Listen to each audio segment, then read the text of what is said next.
હા વલવી સાહેબ કેમ છો?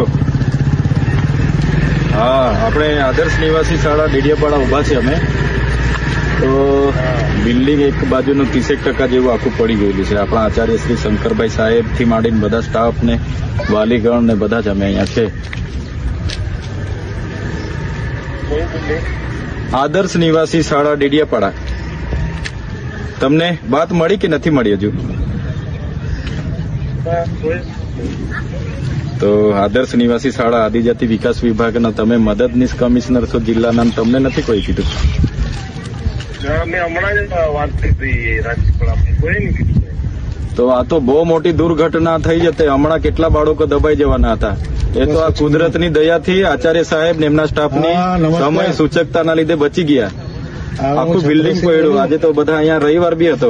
હવે ડેડિયાપાડા આદર્શ નિવાસી શાળા છે ને, એટલે તમે છે ને આનો ઉપર રિપોર્ટ કરો, પત્ર વ્યવહાર કરો ને આ બિલ્ડિંગ ને હજુ 1992-93 ની કામગીરી ચાલુ થયેલી ને બિલ્ડિંગમાં એટલો ઉપયોગ નથી થયો તો એની તપાસ પણ એક કમિટી બનાવીને માગો.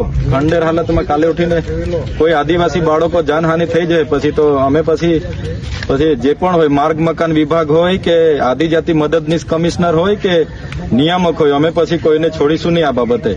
તમે ઉપર જાણ કરો, આવું નહીં ચાલે ભાઈ. મોટી બાબત છે.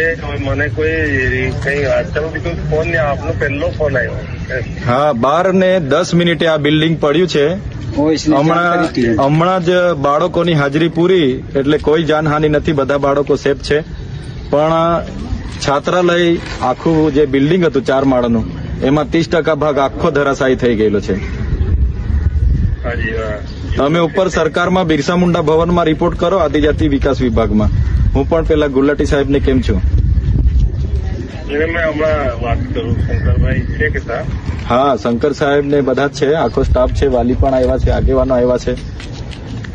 હા એમની સમય સૂચકતા અને કુદરતની દયાથી કોઈ વિદ્યાર્થી દબાયો નથી. એ આપણા માટે સારી બાબત છે.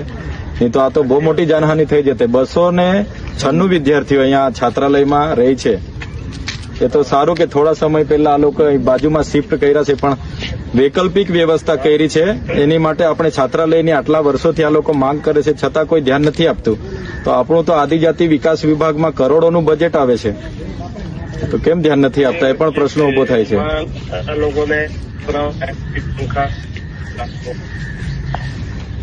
હા એટલે માર્ગ મકાન વિભાગને પણ સૂચના આપો. આ ક્યારે બન્યું હતું, કોણે બનાવ્યું હતું, કેટલો એનો ગેરંટી પીરિયડ હતો, શું કેટલા વર્ષનું એની ટકાવ શક્તિ હતી, કયા ધારાધોરણ પર આ બનાવ્યું છે, બધું અમને રિપોર્ટ આપો. તો તમે કાલે આવવાના છો કે રાજપીપળા? હલો, કાલે આવવાના છો કે રાજપીપળા? એની આખી સ્ટોરી ઇતિહાસ અમને આપો. ક્યારે કોણે બનાવ્યું, કેટલામાં બનાવ્યું, કેટલા વર્ષનો એનો ગેરંટી પીરિયડ હતો એ મને તાત્કાલિક તમે કહો. આવું નહીં ચાલે. અમારે આ શું જવાબ આપવાના લોકોને, મીડિયાને? તમે જિલ્લાના વડા છો આદિજાતિ વિકાસ વિભાગના, તમને આ બાબતની ખબર નથી એટલે બહુ ગંભીર બાબત છે.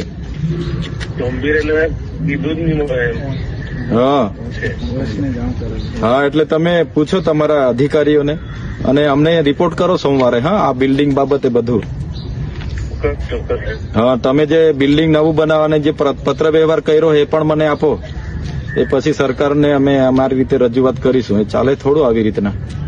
કાલે ઉઠીને આ છોકરાઓ દબાઈને મરતે તો કોણ જવાબદાર લેતે? એ દિવસે મેં કીધું